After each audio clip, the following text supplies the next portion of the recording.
কুন্ডুর Paris রোডে। আর Paris road বলে কেন আমি জানি না, তবে দিস ইজ প্যারিস রোড। তেমন ওইটা হচ্ছে ঝিনাইদহ রোড। মিলিয়ে বেশ ভালো। এটা হচ্ছে ছোট কানাল। তো আমরা দু ভাই ঘুরতে বসছি। এখন আছি হরিণাকুণ্ডুর যে প্যারিস রোড বলে সেই জায়গাটাতে, এবং এই প্যারিস রোডের যে মূল জায়গা সেটা হচ্ছে রাস্তার সৌন্দর্য। আরো সুন্দর হবে সেটা হচ্ছে যখন ফসলে ভরে যাবে, মানে সবুজ হয়ে যাবে চারিদিকে, তখন। তো আমরা দেখছি ছোট ভাইয়েরা যারা আছে ছবি তুলছে। আমরা ভাইয়ের সাথে একটু কথা বলি। ভাই কেমন আছেন? এই তো ভাই, নাম কি আপনার? আমাকে সবাই মেঘ নামে চিনে। আচ্ছা, মেঘ নামে চিনে। তো এই জায়গাটাতে আসার কারণ কি ভাই? এই জায়গাটা এই ছোট ভাই আর কি নিয়ে আসলো, ওর এলাকা এটা মেনলি। আচ্ছা আচ্ছা। এই কারণে ও বললো যে এখানে আর কি পরিবেশটা সুন্দর আছে। আচ্ছা, এখানে এসে কেমন লাগছে? খুব সুন্দর লাগতেছে, ভালো লাগতেছে।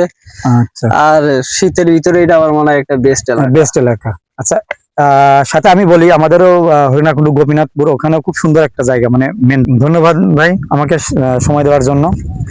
তো আমার হচ্ছে অপূর্ব শর্মা, শুধু অপূর্ব শর্মা বলে ফেসবুক এবং ইউটিউবে আছে। আচ্ছা, ঠিক আছে ভাই, ধন্যবাদ। আমরা প্যারিস রোডের মাঝখানে এসে এই যে দুর্দান্ত মাঠ দেখছেন, এই মাঠের ঠিক মাঝখানে এক ভাই ফাস্ট ফুডের দোকান দিয়েছে। তার আইটেম গুলো পেঁয়াজি, ধনে চপ, এইগুলো। আমি এখন সেই ভাইয়ের সাথে কথা বলবো, কত যত্ন সহকারে এবং পরিষ্কার ভাবে সে তৈরি করছে এগুলো একটু দেখুন। ভাই ভালো আছেন? আল্লাহ রাখছে ভালো। আচ্ছা, আপনার নাম কি ভাই? আমার নাম মোহাম্মদ লিটন আলী। লিটন আলী। আচ্ছা, আপনি এখানে ব্যবসা করছেন কতদিন ধরে? এই তো কুরবানি ঈদের পর পর। আচ্ছা, ঈদের পর পর। তো এই জায়গায় যে ব্যবসা করছেন, এখানে মানুষ আসে অনেক, তাই না? আসে, মানুষের দিকেই তো আমি ব্যবসা শুরু করেছেন। আচ্ছা, আপনার বেচা কিনা কেমন হয় এখানে? হয় আলহামদুলিল্লাহ, ভালোই হয়। আচ্ছা, এই জায়গাটা তো অবশ্যই আপনার নিরাপদ। হ্যাঁ, নিরাপদ আছে, খুব নিরাপদ। হ্যাঁ, যার কারণে মানুষ সাধারণ জনগণের জন্য ভালো ঘুরতে আসে। তো আমরা আসলে ভাইয়ের সাথে কথা বললাম, এবং ওইটা কে আপনার? কোনটা? এই বাচ্চাটা আছে, এটা ছোট ছেলে, আর এটা সাত দোকানে ওইটা মাইজা ছেলে। আচ্ছা, ইনার এটা হচ্ছে ছোট ছেলে। আর যে সে ছোট মানুষ পেঁয়াজি বড়া ব্যাজ মানে ইয়ে করছে, মাপছে।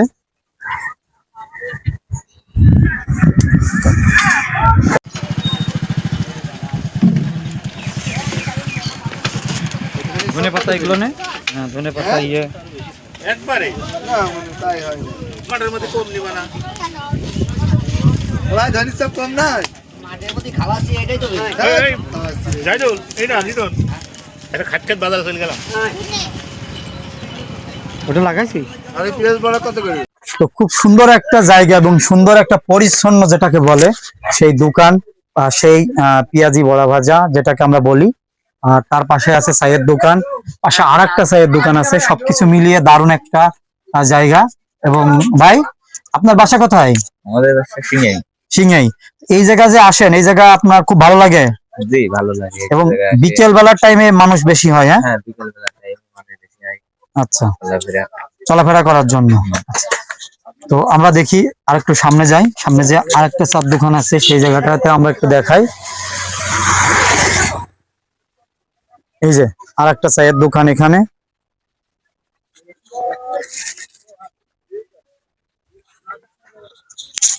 তো এক কথায় বলতে গেলে এই জায়গাটা অনেক সুন্দর একটা জায়গা, এবং এই জায়গাটাতে আসলে যারা ভ্রমণ পিপাসু মানুষ আছে বা যারা বিকেলে ঘুরতে পছন্দ করে, তো আপনাদের সারাদিনের যে ক্লান্তি, সেই ক্লান্তি কেটে যাবে এই জায়গাটাতে আসলে। তো অবশ্যই আপনারা, যদি আপনাদের ভিডিওটি ভালো লাগে তাহলে লাইক কমেন্ট শেয়ার করবেন, আর আমাদের সাথেই থাকবেন। অপূর্ব শর্মা যারা ইউটিউব থেকে দেখছেন অবশ্যই সাবস্ক্রাইব করবেন। ধন্যবাদ সবাইকে।